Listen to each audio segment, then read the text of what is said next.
All right, welcome everybody to the Wednesday afternoon discussion here at the Steele Center. Thank you all for coming.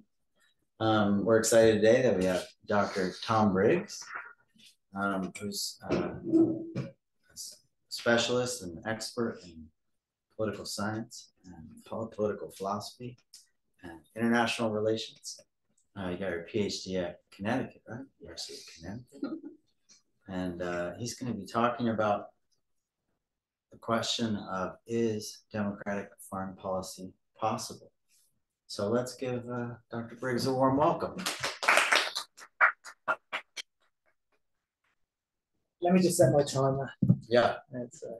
So hopefully I'm intending to talk for about 20-25 minutes and then have the rest of the time for feedback and discussion. Thanks everyone for being here. It's good to see everyone coming. Thanks to the Steele Center for inviting me, Professor Dow and Tammy Vanneman. I really appreciate the invite and the opportunity to speak to you all. Can everyone hear me at the back? Am I projecting okay? If it ever gets quiet or I'm mumbling, just sort of put your hand up and tell me to speak a bit louder. It's interesting that Professor Dow called me an expert, because part of this talk today is going to be interrogating the nature of what we call experts and expertise. Do they have, what's their place in society, and particularly in foreign policy making? But the way that I'm going to structure this talk, first I'm going to spend about half the time talking about this broad question of, is a democratic foreign policy possible, and why I'm interested in it and why I chose it as a talk, given the overarching theme of these talks have been, in my experience, about what do we mean by the liberal arts, what role can the liberal arts play in society, and why I decided to approach it from this fashion. And then in the second half, I'm going to talk about the history of a think tank and institution called the Foreign Policy Association. And this is a historical example of an attempt to promote a democratic foreign policy, actually in American history over the long 20th century. And again, as far as my expertise goes, I researched a particular staff member of the Foreign Policy Association for my doctoral research. But other than that, other than having seen the archives of this particular head of research department for the Foreign Policy Association, I don't have any particular unique insights that no one else can offer when we talk about what do we mean by foreign policy. So I'm deliberately going to distance myself from that label of expert whilst we discuss collectively as a group, what do we mean by popular engagement with foreign policy. So the reason for my talk, why I decided to come up with this, was in my experience, contrary to popular beliefs, people are really interested in world affairs. It's something that people will have passions about, will want to talk about, will have interest in. And again, this goes against the trope of sort of, and excuse me if this is offensive, the ignorant American who has no interest in world affairs. Now, in my experience, this just isn't true. And I think against the whole cross-section of society, I've always found people have come out and said to me, oh, what do you think about, and they'll talk about something, whether it's European politics, Latin American politics, Asian, Middle Eastern politics. People are interested. And maybe there's a selection bias, the people aren't interested, don't tend to talk to me about it, or you don't have those conversations.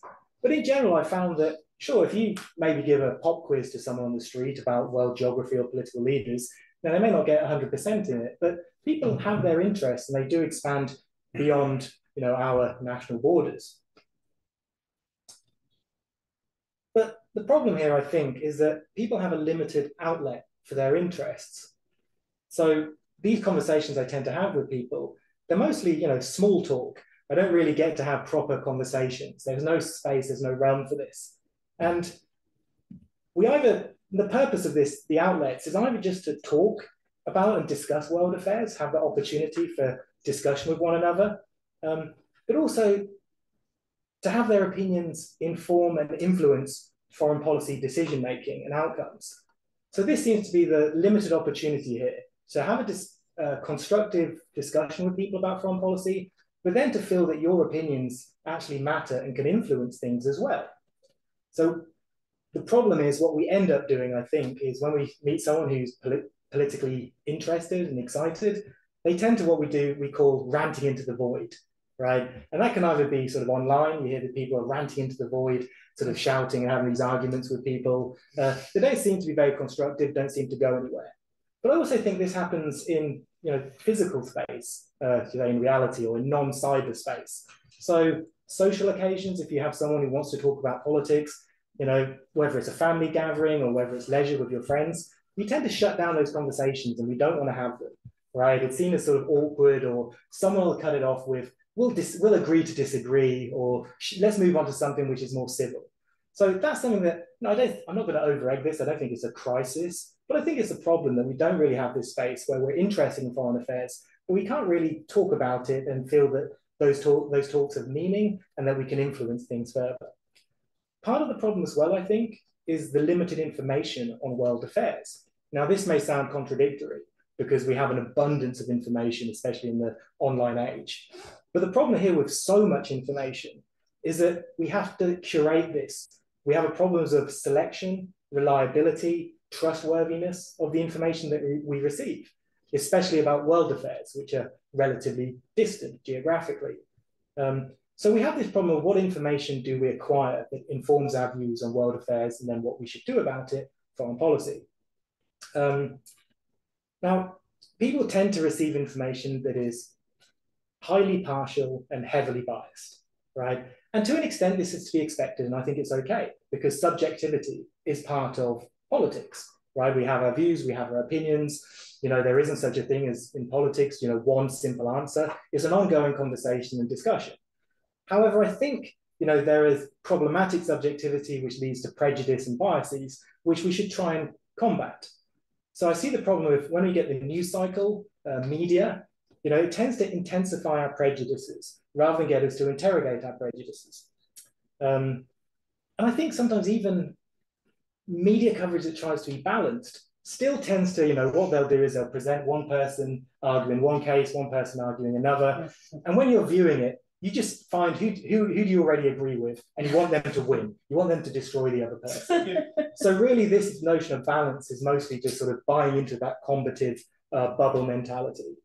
And I think, again, in the internet age, this is now called, being a slave to the algorithm. Some algorithm likes to see what content you watch, and it will just reinforce your prejudices, to give you more of what you already believe. And then it becomes really difficult to step outside of that, to challenge our confirmation biases. So not only is there a limited information that we receive, there are then limited opportunities, as I was saying, for constructive sharing and discussion. We get caught within these information and opinion bubbles. They're closed systems, and they're very painful to step out of those closed systems. So we tend not to get a plurality of views. And there is no opportunity to modify your views, change your opinions, right? The rational model is you encounter new information, new facts, and you change your mind accordingly. But as we know, people tend not to do that. We all tend to double down on the position we already heard. When I'm losing an argument, I rarely think it's because the other person's right. I think it's because I'm not arguing effectively enough. I'm doing something wrong. But I want to sort of question how we can have a constructive discourse where we can change our minds, and there is a lower sort of emotional cost with our emotionally anchoring to particular positions where we can change without feeling so bad, but also the social cost, right? When you're with a bunch of people who give you lots of applause for thinking a certain way, there's going to be a high social cost to change your opinions. You may want to, you may be an agreeable person who wants to get on with someone, but then you're in the awkward situation where you kind of want to change your mind on something, but you don't want to offend people. So we need to try and have arenas, realms where we're able to do this, but we've lowered the cost. I don't think we can ever get rid of that, but at least have certain venues which are better at doing that than others.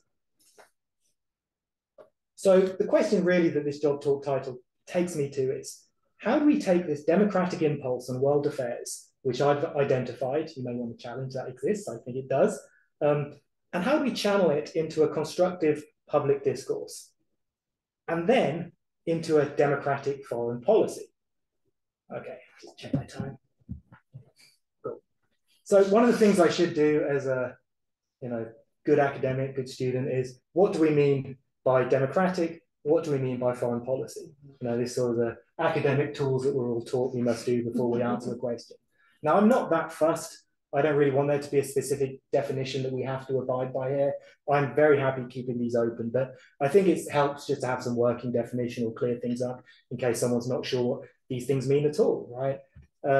So democratic, he's not here, but Professor Chomposi was like, be clear that you're not just talking about the Democratic political party, the Democrats in the US. So I'm not just talking about, can the Democratic Party, can Joe Biden, etc., have a democratic foreign policy? I'm talking about democracy sort of broadly construed. So by this, I mean the concept much more of democracy in the political theory term of, rule by the people. So that's what I mean by democratic foreign policy or democratic. However, if you do want to talk about, does the two-party system in America prevent there being a democratic foreign policy? Are the Republicans better at it, the Democrats better at it? I'm happy to talk about that, to challenge the groupthink that may exist within and between those parties. But democracy, I'm thinking of it very largely here. So yeah, the concept of rule by the people, and I'm happy to leave that concept, essentially baggy.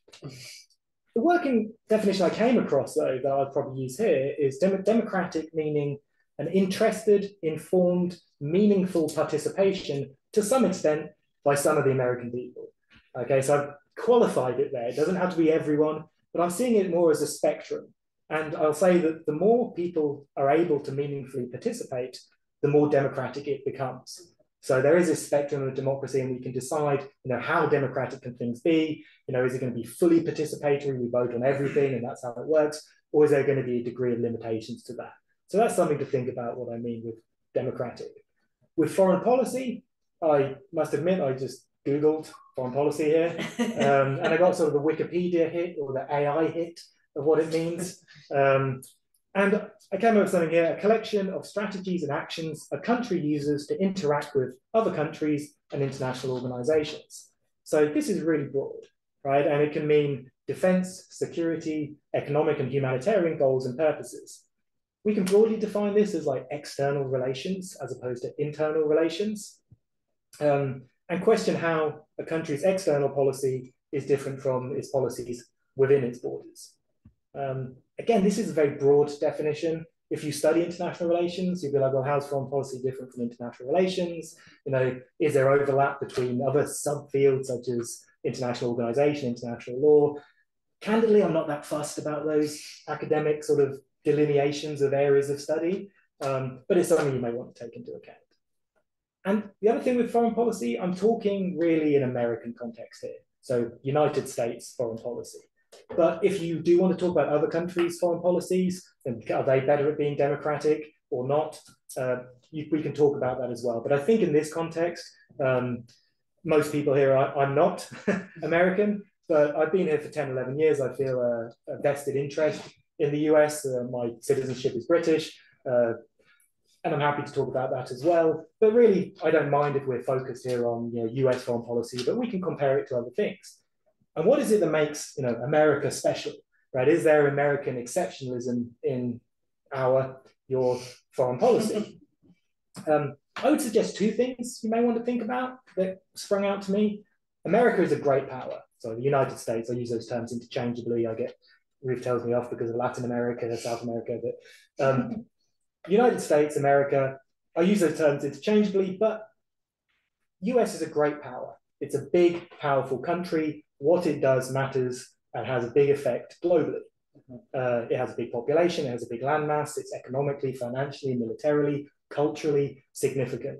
So maybe that makes it special or specific compared to a country which is much smaller. I won't pick on a country, but we can all think of ones which maybe don't have such big global impact. I mean, I could pick on England maybe because I feel safe doing that one.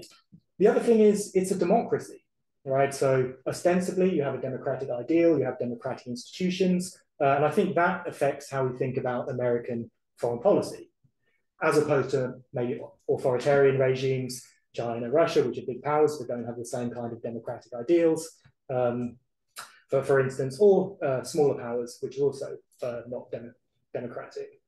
And it's interesting, Antony Blinken, who's the Secretary of State at the moment, one of his first speeches that he gave when he became Secretary of State was titled Foreign Policy for the American People. which is interesting, but I was like, this isn't by the American people or of the American people. You get the sense that there's an elite group which is then creating this foreign policy and giving it to the people. It doesn't seem to be particularly democratic in that regard. Okay. So in general, I'm talking about these big questions. In the abstract of this talk, I was talking about the possibility and influence of democracy on foreign policy, the consequences for international order and world peace. So the big grand questions. And these have been addressed by international relations scholars and subfields, like I say, such as foreign policy analysis. And I won't necessarily be talking about these academic tools. I won't be using these lenses or approaches. But if you're someone who has taken a class in international relations or foreign policy and you found them useful, I certainly encourage you to say, yeah, this is how I'm interested in this, but I don't think it's necessary. And I think this is part of the talk that I'm giving, that I'm a big fan of, a PhD in it, I'm a big dork, I like academic international relations, I think it's useful. However, I don't think it is necessary or should be restricted to people who have that credential to meaningfully and legitimately participate in foreign policy. But it's just saying that if anyone here wants to talk about it, so you could say, oh, this debate is neo-realism, or what would a neoclassical realist think about this versus a critical theorist, please feel free to jump in, but also feel free to explain what those terms mean, because they're not that complicated to explain in one or two sentences. So I don't think that should separate off what we want to talk about with foreign policy. Okay, so I'd like just to stop my introduction here with my goals. I want to overcome the partisanship in popular discourse. I think we sort of reach these impasses unnecessarily when people take one view, someone takes the other, and there's no constructive debate. So that's something that I'd like to talk about. But also, how do we overcome elite capture of foreign policy? And I'll explain a bit what I mean by this. And again, question the nature of expertise and our relationship with experts. I do believe education and acquiring knowledge, the process of acquiring knowledge, is valuable and useful and should be valued. But I also think that experts do need to be held to democratic account. And there's been this shift when I look at sort of historically, the early 20th century, if you read John Dewey and so forth, the notion of the expert is someone who is beholden to the public. They have to go to the public and they have to demonstrate why their opinion is important and why they should be treated as having something valuable to say. And the public is sort of the validator of that. Now it seems that we've inverted this, where we have the public is beholden to experts, that you shouldn't be able to question or interrogate the expert. You just have to accept them because that's what they say. And I think that's unhealthy, and it's not...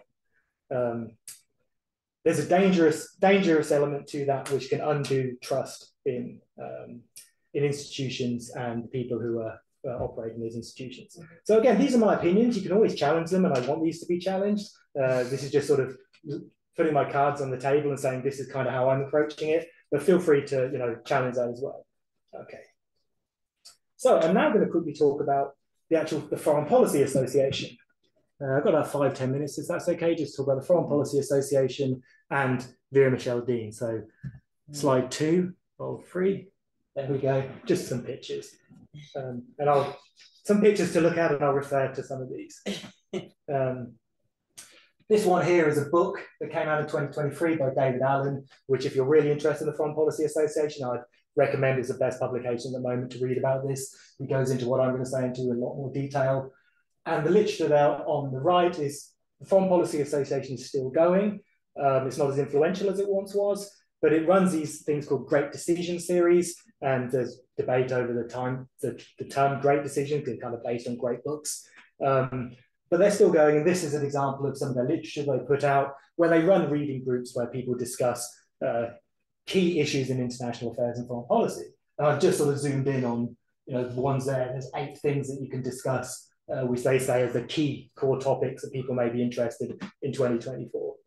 But yeah, so the way that I approach these attempts to have a democratic foreign policy in American history over what I call the long 20th century, so the end of the 19th century up to now, I will look at the Foreign Policy Association, where there tends to be this rise and fall dynamic of democratic foreign policy.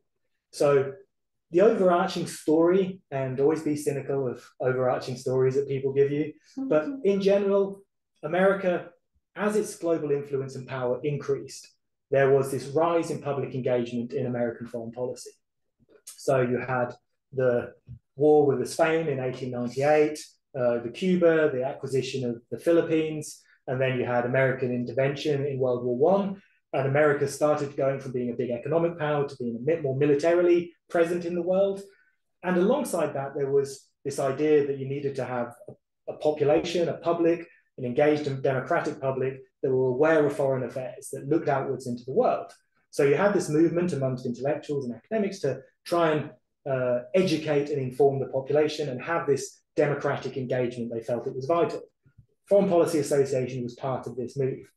However, after World War II, you start to see this shift with the Cold War, the rise of nuclear weapons, the rise of there being sort of a military-industrial complex, that you had these institutions that were much more walled off from the public. This was the arena of the expert, the technical expert, who could strategize and advise on defense and security, but it was seen that foreign policy wasn't seen as such an important thing for the public at large to be informed about. And you can trace the history of the Foreign Policy Association sort of follows a similar trajectory with its own idiosyncratic moments. And interestingly, you find that the first use of the term foreign policy elite wasn't until 1971. It appeared in the New York Times anyway. So that's when it started to enter the public discourse. And it's something now that I think is almost taken for granted, that we have, oh, there's this foreign policy elite in Washington. And this term is called the blob, this sort of institution. Ben Rhodes, who was Obama's Deputy National Security Advisor, termed that in, I think, the 2010s at some point. And it's seen as this unaccountable elite where there's a revolving door of academics who go into government and then out again, you know, and they all go to the elite universities, and they're very out of touch with the man on the street. And obviously, sort of reactionary discourse, Trump sort of bought into this and said, we have to drain the swamp, these people are not accountable. And there was a degree of legitimacy to that challenge, you know, and that's where you had this public sentiment that didn't identify with experts anymore. The only problem is, all that I think that you have is you just replace one set of elites, maybe under the Democrat Party, with another set of elites under the Republican Party, and it's never really has this broad-based democratic buy-in, right? Mm-hmm. So just talking about the Foreign Policy Association. So this is kind of getting a bit more towards my dorky history of international relations specialism. It was set up as an institution after World War I. You had World War I, this horrific mass war where millions and millions of people died, including hundreds of thousands of Americans. So they decided to set up the Foreign Policy Association was to encourage Americans to vote for Congress to ratify the League of Nations, which was a precursor to the United Nations, to try and get buy-in there. Ultimately, it failed. Americans didn't vote for America to join this organization, sort of proto-UN organization. However, on the other hand, it was successful, the Foreign Policy Association, of becoming the preeminent international think tank on foreign policy in America, which was ostensibly based on public education, democratic involvement, and opinions on foreign policy.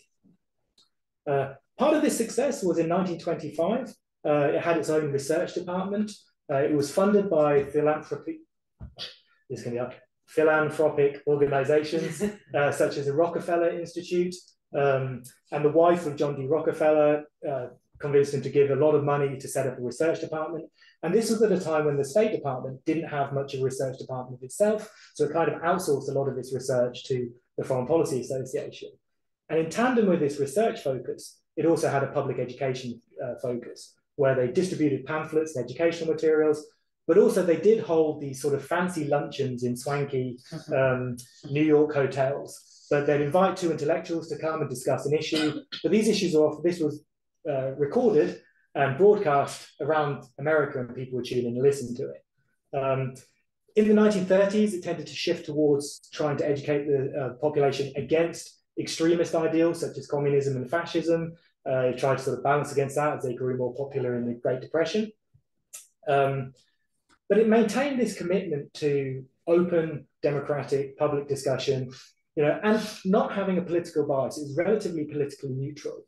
You could say it was, had a favor towards sort of liberal democratic theory, but it was open. And there are examples right up to 1939, they invited a Nazi to come and talk. He was booed off the stage and sort of attacked, but it maintained that right up to 1941, which was America's intervention into World War II. Now, under Roosevelt, the Foreign Policy Association essentially did become much more of a propaganda arm for the American government and the war effort. A lot of the staff left in order to help America more directly in their war effort. And in a way, I don't think it fully recovered, but it's interesting if you actually look at it in the decades after World War II. It wasn't until around the 1970s and the end of the 1960s that the Foreign Policy Association actually lost its impact. So when you had this rise of the national security state in the 1950s, the Foreign Policy Association lost some funding from Rockefeller, but actually gained a lot of funding from the Ford Foundation. And also it started to innovate with these World Affairs Councils set up, and that's on the picture of the book there, on the cover of the book. That's in 1947. There were 10,000 people attended the conference in Cleveland, Ohio, that was set up by two congressmen. There was a Democrat and a Republican. They set up the World Affairs Council to try and continue to get democratic buy-in to the foreign policy decision-making progress. Now, this was a certain selection of the population. It wasn't fully representative, but you still had this democratic engagement that was continuing in the immediate decades after World War II. Oregon, also in 1955, was where the Great Decisions program started, sort of these book clubs, and there were 90 of them in Oregon, and then sort of spread, the idea was they sort of spread out amongst the country. So by the 1950s and 60s, you have the Foreign Policy Association struggling, facing against having budget cuts, but still trying to have these grassroots organizations. But really, it doesn't get killed off, I think, and I've got the villain of my narrative here, is McGeorge Bundy, who was the national security advisor under, I think Kennedy and Lyndon Johnson in Vietnam. But he leaves and he becomes a Ford Foundation president. And he moves all the funding away from democratic organizations like the Foreign Policy Association and towards much more elitist ones, such as the Council of Foreign Relations. Now, people may have heard of Foreign Affairs Journal, that's Council of Foreign Relations, and that's a much more small think tank based on groups of people influencing policymakers in Washington. So he moved the funding towards that organization, and the Foreign Policy Association sort of declined in prominence. Okay, so coming up to the last couple of minutes here, the only person I really wanted to talk about now was the life of Vera Michelle Deeds. So she was the research director of the Foreign Policy Association during its heyday. And she has a really interesting life. I studied her archives. I haven't seen them in Foreign Policy Association ones, but so this is ongoing research really. But usually if you Wikipedia or Google her, you'll get the one on the side there with her looking older, looking more sort of statesperson-like. Sort of, you can imagine her being a professor, a tutor, sort of at a women's college. But I like to sort of have a whole range of her ages there. Whereas the one on the left is when she was, I think, 18, and she was at Radcliffe College, and this was her performing in the He Vamp. It was a vampire college production that she was in.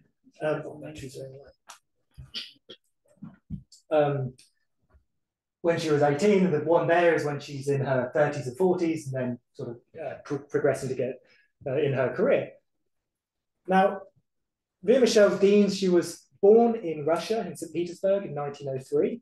Her father, her family were a liberal bourgeois, very small capitalist class is called in St. Petersburg. And her dad was, he's got money selling Gillette razors to the Russian army. So he worked for an American company. In the Bolshevik Revolution in 1917, the Russian Revolution, they were driven out.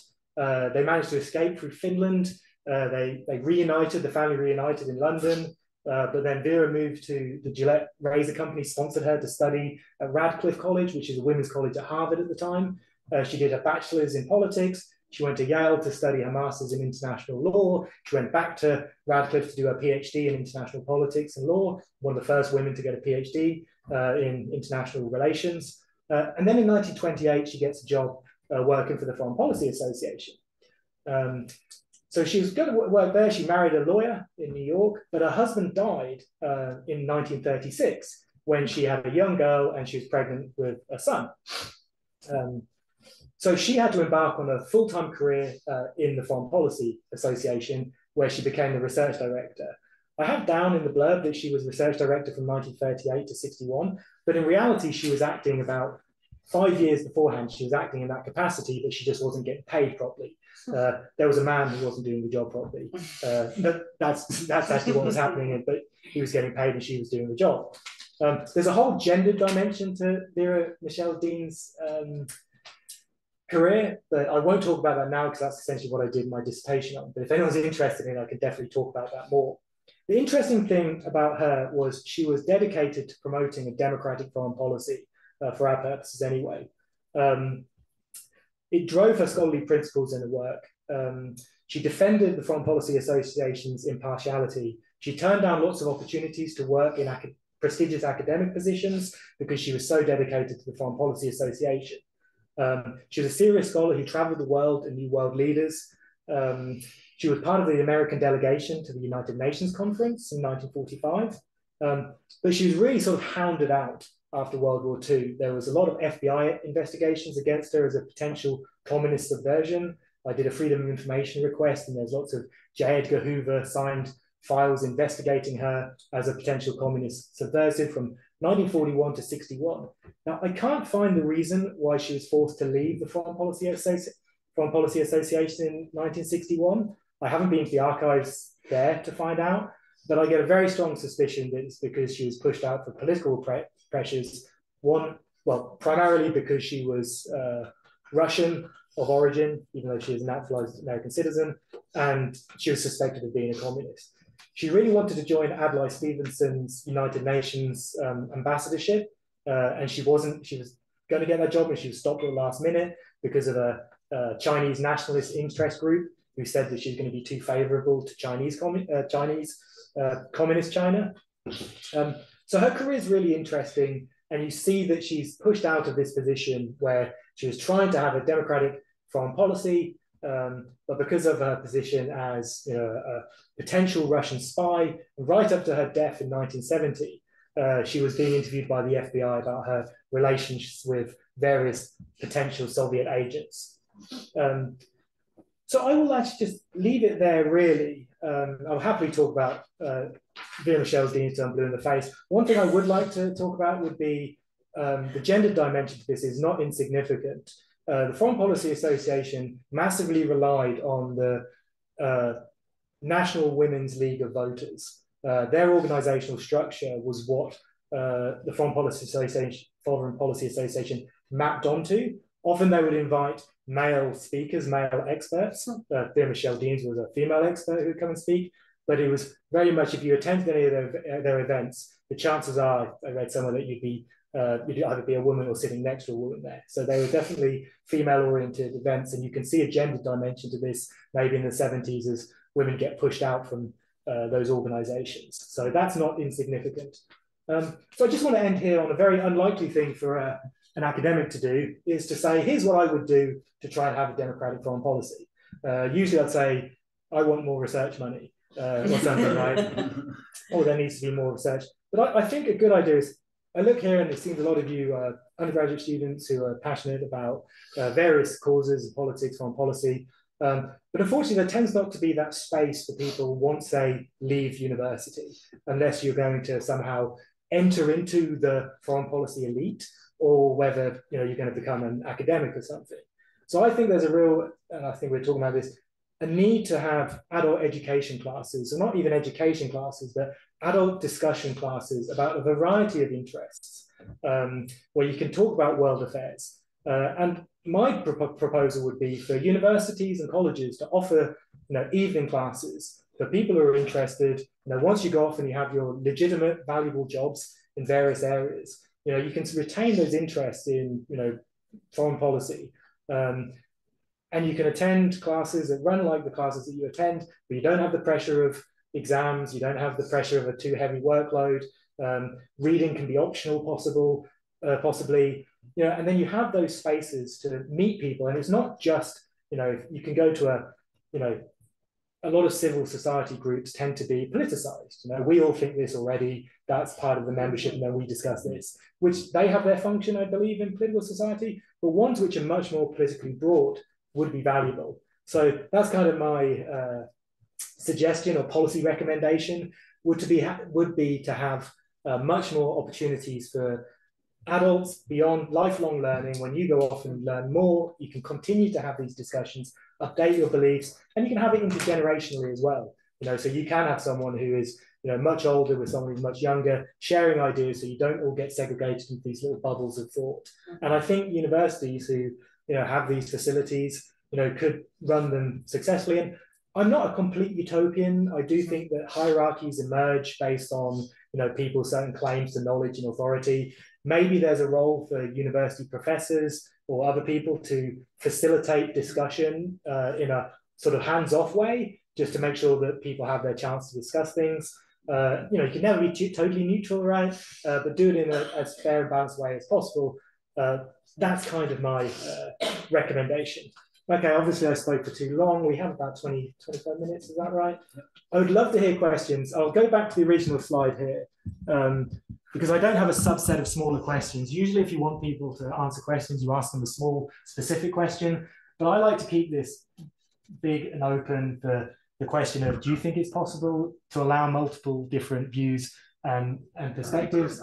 I've been kind of pro-democratic foreign policy. I can throw out a sort of provocative statement, if you'd like, saying that, democracy is based on the justification of people having valuable insights based on their lived experience and expertise based on their own life. However, maybe that's only applicable to local politics. The moment we have geographical distance and start talking about far-off places we know nothing about, maybe that shouldn't be something that we have such high levels of democratic engagement with.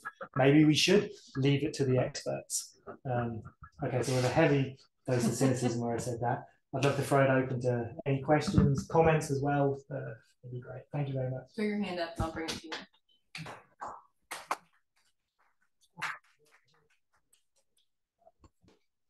Really? I think so, yeah. That's cool. Sorry, new technology.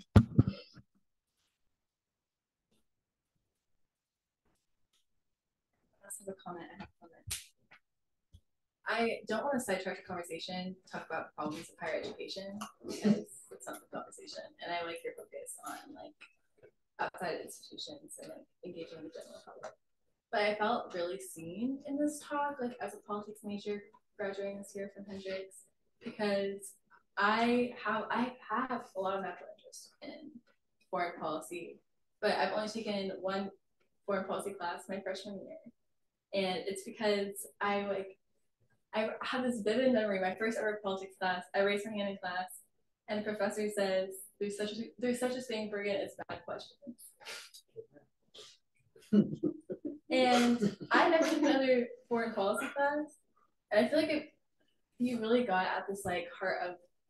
For me, it feels like I can never read enough or like research enough sometimes to like have theory or opinions on foreign policy. And to me, I felt like domestic policy just felt more approachable. And I think a lot of that comes down to the history that you talked about. So I just kind of want to talk about that too, in terms of like how not only is it like continued outside institutions, but it's kind of still being propagated. People that are here to be educated about that kind of thing. That's it. Thank you. Yeah, I mean, anyone can reply to these. I was thinking, I used to say there's no such thing as bad questions, and then you speak to people and they say things, and you have this like, oh, what if, I'm being kind of honest here. You have this sort of response. I think we all do, right? Where you're like, well, what's this person talking about? that's wrong. I don't agree with that. Therefore, they're wrong, and that's a bad question.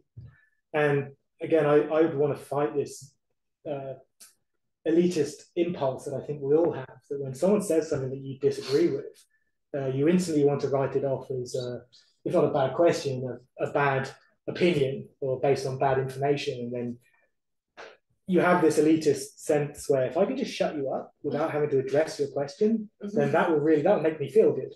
But I think that's almost an anti-democratic sentiment, isn't it? And you have to, I'm just kind of being honest that I have to work quite hard when I hear people that I disagree with or who even ask challenging questions, which, sort of reveal deficiencies in my own knowledge.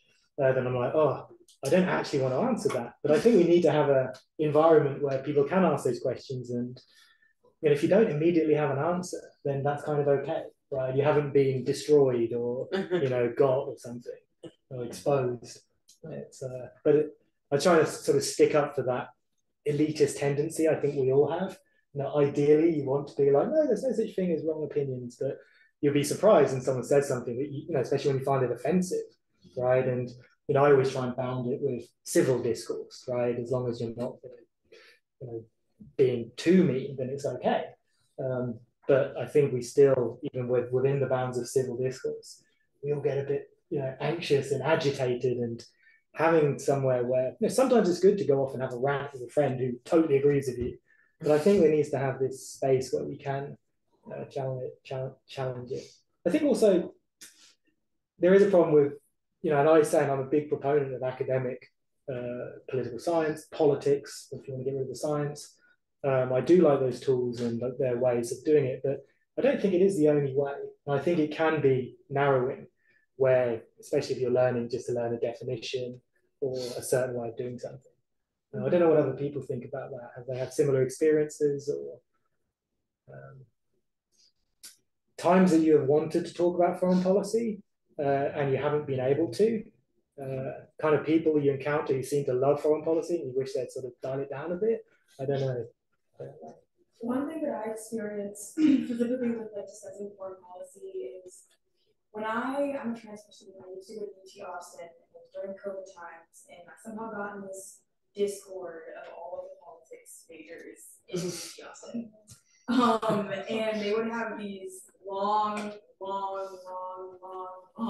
tedious discussions about all these intricate details of different countries' histories and economies and wars and all these things that I personally it's hard to even start having a conversation about it because I don't even have historical knowledge. I feel to warrant having anything to say.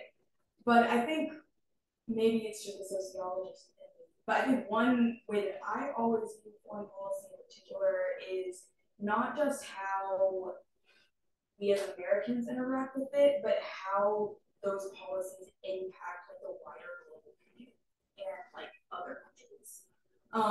And I guess I think one thing that's kind of missing in a lot of our discussions about a greater international community is actually connecting with people across the world and actually seeing how policies are played out from the day-to-day life of citizen. How is that going to affect an everyday person across the world?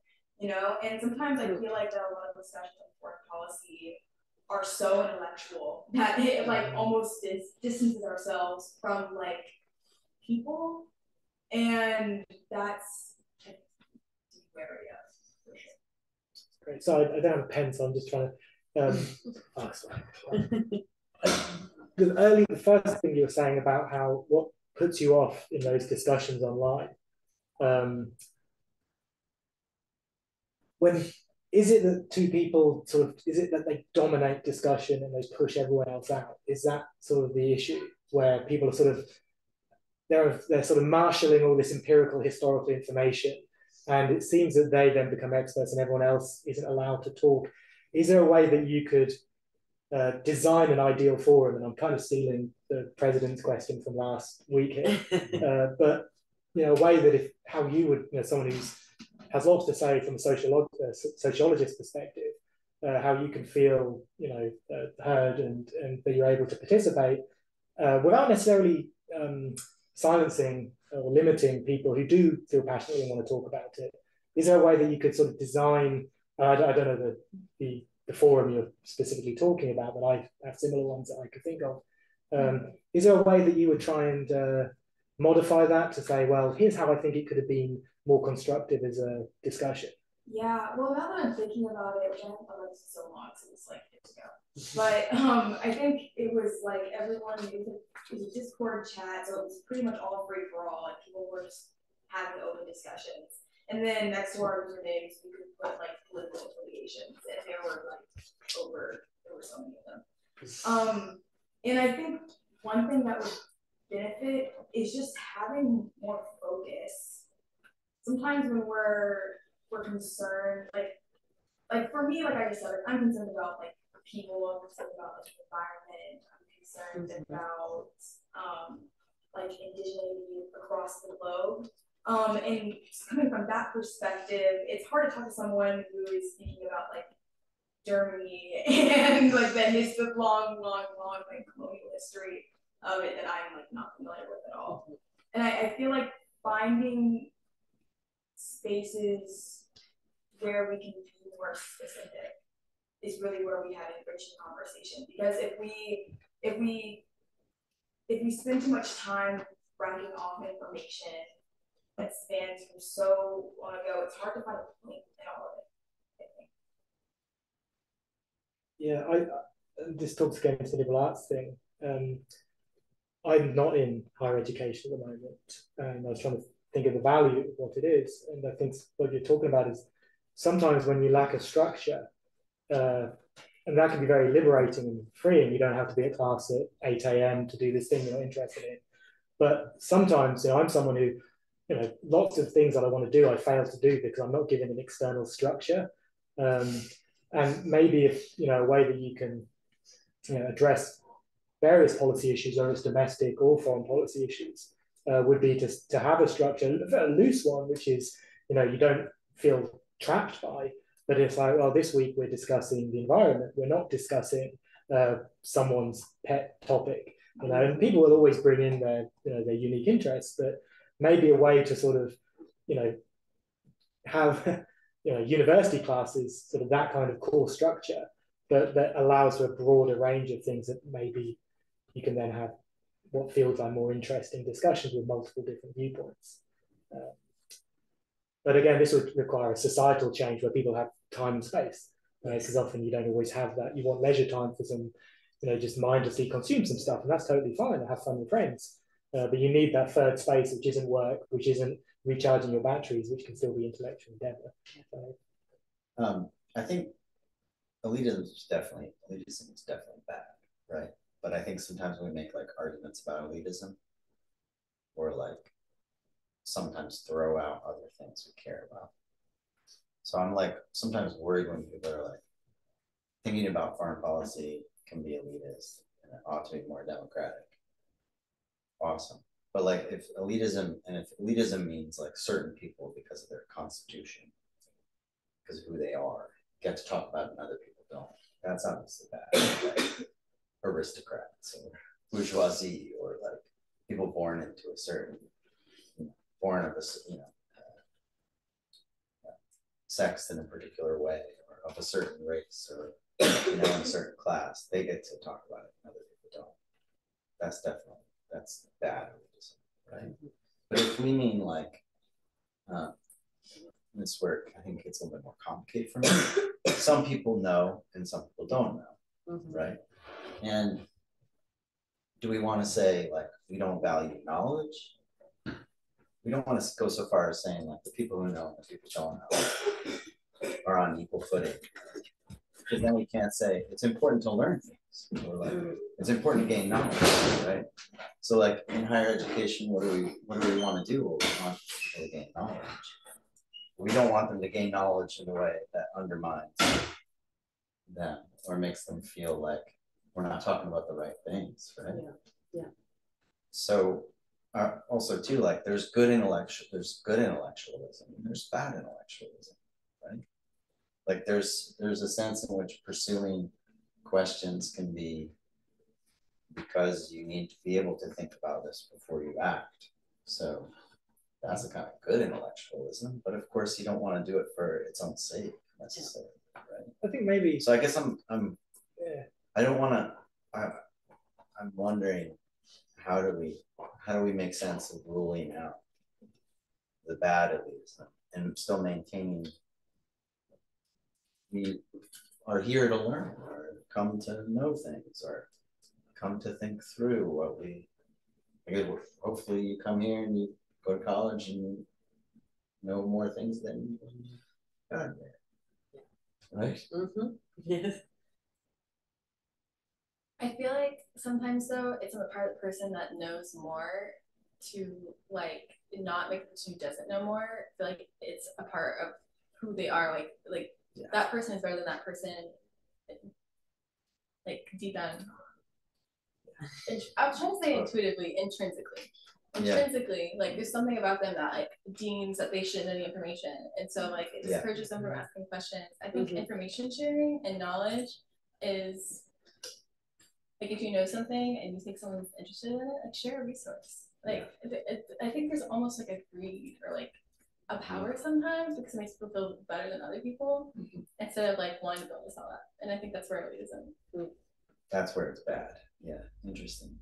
That goes back to the idea of the epistemic justice. Yeah. I have an access to information regardless of who you are. So that is not going to be something that is going to prevent you from having access. And when you were talking about intellectual conversation, I wanted to say, but you can have an intellectual conversation without dropping big words or without giving all this. So I would like to challenge the idea of the intellectual as a very specific type of form in which it manifests it, because some of the best conversations I may have had within and outside the classroom setting do not need or do not require dropping names, scholarship that we have read, because sometimes people actually bring up ideas that have been addressed in those books, in the great books, because there is an interest about these topics. And so that can be still an intellectual conversation. I would say that maybe what you also encountered was posturing, which I will say that's intellectual posturing. And that's when I'm like, not interested. I'll just add to that, but I think there could be two benefits from having these semi-formal discussions or informal discussions. I do think we're quick to dismiss bad intellectualism of just verbiage for verbiage's sake and it never gets anywhere. But I think a lot of people don't even get the opportunity to do that. Having the opportunity to sort of run your mouth until you run out of coherence, that can be quite a nice thing, right? So I think there is that value of the civic discourse and productive discourse where, well, I didn't really fix various problems around the world, but I feel that my community is better because I've discussed the issue with people and we feel better about like being able to talk about it. But then I think there's that second part of translating that into some sort of meaningful action or change, which I think you were talking about as well. So so those two things, and I think with the bad expertise, I think you can think that you have expertise and you try and teach someone and try and explain an issue. It's so hard to do, and I think that's really valuable. So encountering someone who maybe doesn't know, that they don't have that knowledge of something that you do, but then are you able to then explain it to them? Because that's really difficult as well. And if you're not able to do that, you shouldn't then just dismiss that person. Well, it's that person's fault. It's not my fault. So that can be a learning experience as well. When you encounter people who don't know the knowledge that you have and you try and tell them, I think it's worthwhile for both people. Again, mildly utopian perhaps. Again, I try to think of practical examples where I get angry and I give up. But no, there's still the idea, right? Yeah, I definitely understand the elitist point of view because I like talking about politics when I'm at home, but I also end up using like big words that my parents don't understand because English is like their fourth or fifth language, and it's like kind of hard for them to understand. And whenever I talk to them, they also express this idea that like immigrants don't really feel like they're welcome when it comes to the discourse about foreign policy relating to the U.S. Mostly because it kind of feels like they don't really have a place because it's not their country, kind of. And that's something that I always like to talk about because it seems interesting. Like, if you're living here, I feel like you should be able to have a say on what you think the country should be doing. But I don't know, it's just like a interesting little point that I like to discuss about how we might be maybe making people that aren't born here feel a little excluded from the conversation a little bit. Yeah, that's excellent. I mean, I talk about when you say special interest groups who are stakeholders, you kind of imagine I'm talking about heads of corporations and defense contractors, but it can be immigrants who have dual citizenship or still have diasporic relations with family back home abroad. That is also a special interest group. So you go, well, ironically, your parents saying, oh, we can't talk about foreign policy because of this. You could flip that on his head and be like, well, no, you do have relatively local knowledge and expertise, which should be part of the conversation ahead of someone who doesn't know about those areas. So again, it's difficult because you could criticize them, all these experts.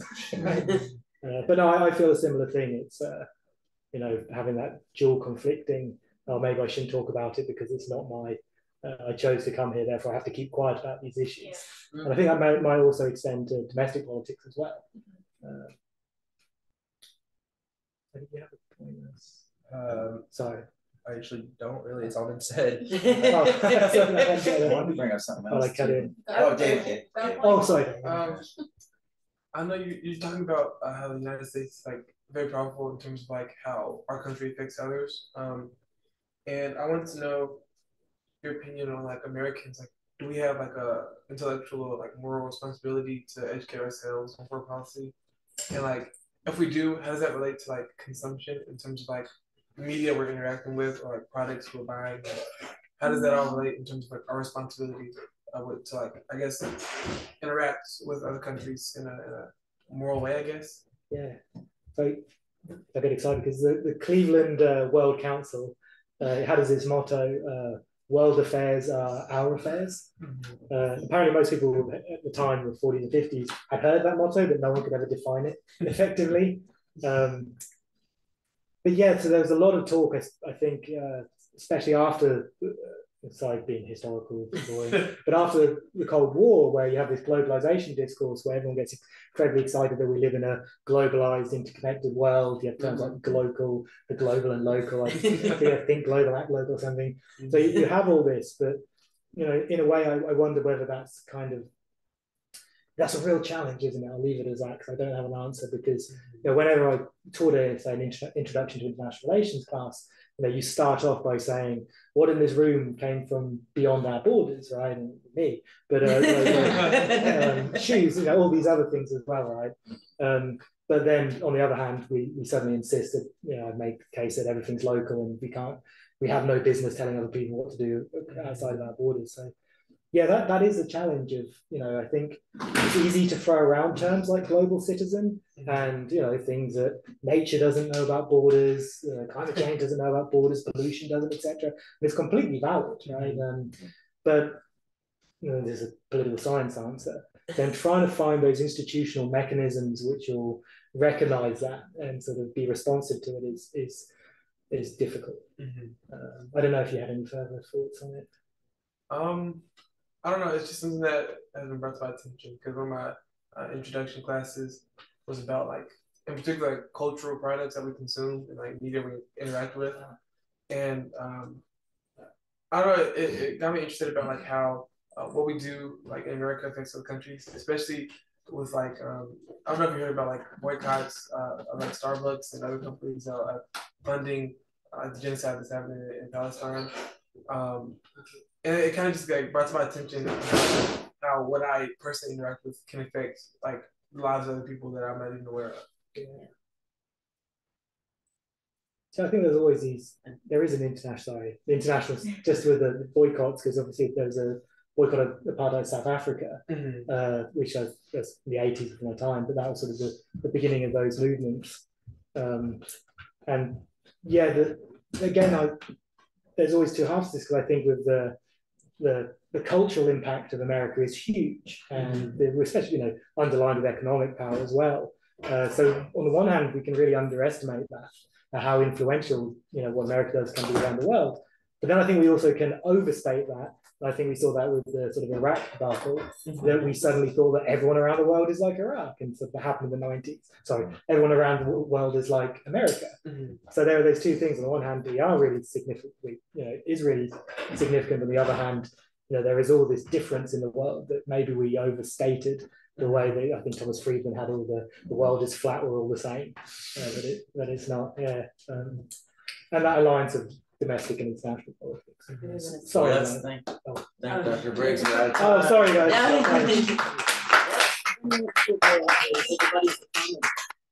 And next week we're going to have an imam come visit, Mohammed Nawaz. He's from the Medina Institute of Prophet. So he'll be here next week.